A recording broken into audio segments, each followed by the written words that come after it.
طيب، هو السؤال يقول: كيف نقول عن الشيعة إنهم مسلمون وهم يقولون بتحريف القرآن ويطعنون في عرض عائشة ويدعون غير الله وغير ذلك من الكفريات؟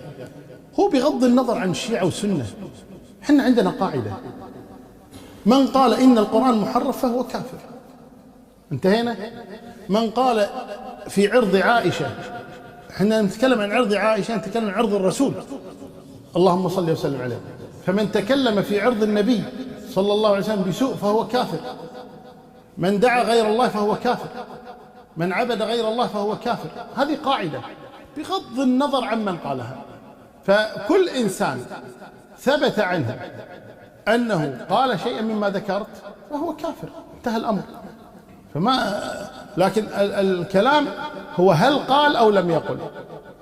يعني هل يلزم أن كل إنسان يقول هذا الكلام؟ كل إنسان شيعي مثلا يقول هذا الكلام؟